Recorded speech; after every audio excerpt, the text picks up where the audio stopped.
Ngayon po ay Monday ng ika-8 linggo ng karaniwang panahon. At ang mabuting balita ng Panginoon ayon kay San Marcos.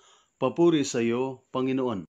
Nang paalis na si Jesus, may isang lalaking patakbong lumapit, lumuhod sa harap niya at nagtanong, "Mabuting guro, ano po ba ang dapat kong gawin upang makamtan ko ang buhay na walang hanggan?" Sumagot si Jesus, "Bakit mo ako tinatawag na mabuti? Walang mabuti kundi ang Diyos lamang. Alam mo ang mga utos niya. Huwag kang papatay, huwag kang mangangalunya, huwag kang magnanakaw, huwag kang sasaksi ng hindi totoo, huwag kang mandaraya, igalang mo ang iyong ama at ina."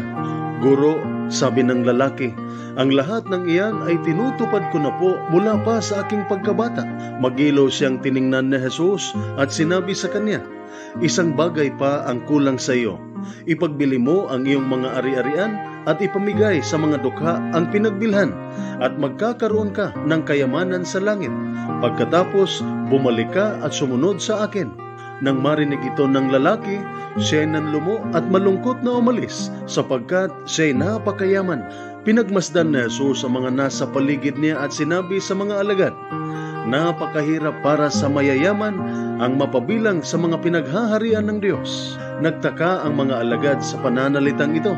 Muling sinabi ni Jesus, "Mga anak, talagang napakahirap mapabilang sa mga pinaghaharian ng Diyos. Mas madali pang makaraan ang kamilyo sa butas ng karayom kaysa mapabilang ang mayaman sa mga pinaghaharian ng Diyos." Lalong nagtaka ang mga alagad, kaya't nagtanong sila, kung gayon, sino ang maliligtas? Tiningnan sila ni Jesus at sinabi sa kanila, "Hindi ito magagawa ng tao, ngunit hindi ito mahirap sa Diyos. Magagawa ng Diyos ang lahat ng bagay."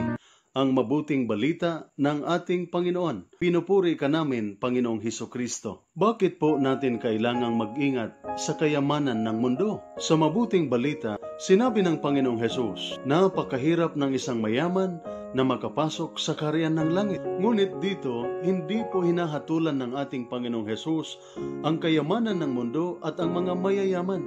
Binibigyan lamang ng diin ni Jesus ang kahalagahan ng pagdidetach o paghihiwalay ng ating sarili mula sa material na kayamanan na humahadlang sa atin from committing ourselves to God. Ang kayamanan ng mundo, ayon sa ating Panginoon, ay hindi nagbibigay sa atin ng guarantee for salvation. Makakapasok tayo sa kaharian ng langit sa pamamagitan ng grasya ng Diyos sa paggawa ng mabuti and through committing ourselves to God. Kaya sinabi po ng Panginoong Hesus sa mayamang lalaki sa mabuting balita na isang bagay pa ang kulang sa iyo. Kung gusto mong makapasok sa kaharian ng langit, ipagbili mo ang iyong mga ari-arian, ibahagi sa mga dukha ang pinagbilhan nito, at magkakaroon ka ng kayamanan sa langit, at bumalik ka at sumunod sa akin. At dapat tayong mag-ingat sa kayamanan ng mundo dahil sa panganib na dala nito. Una, dahil sa material na kayamanan, maaring isipin ng tao na sa pamamagitan ng kayamanan, ang lahat ay mabibili.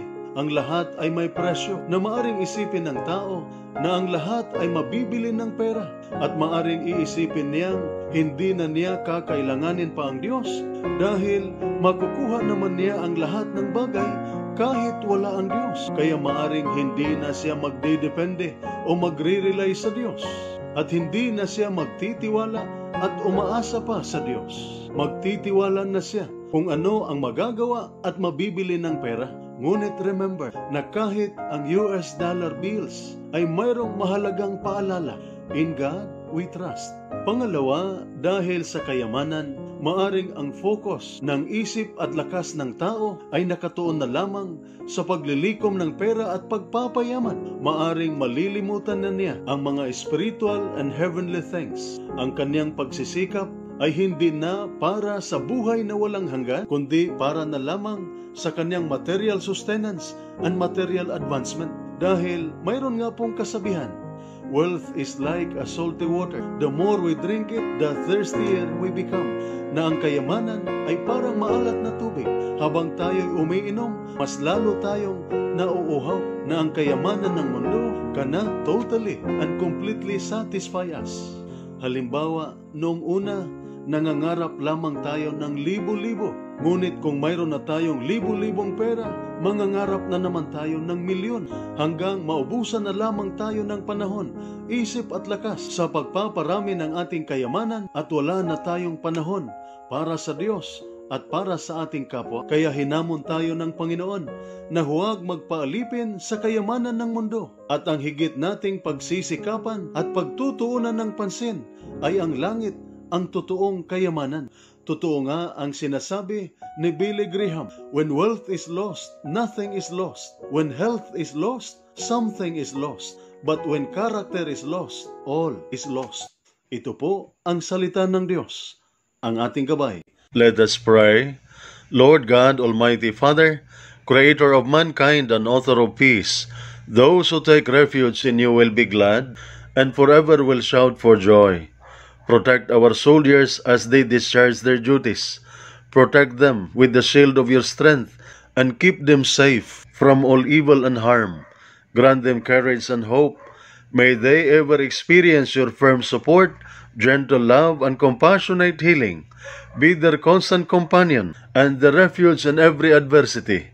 Be their power and protector, leading them from darkness to light. May the power of your love enable them to return home in safety, that with all those who love and care for them, they may ever rejoice and praise you for your loving care. We ask this through Christ our Lord. Amen. Mary, Queen of Peace, pray for us. Saint Michael the Archangel, pray for us. Saint Ignatius of Loyola, pray for us. At sumainyo at sa inyong pamilya ang pagpapala na makapangyarihang Diyos, Ama, Anak at Espiritu Santo. Amen.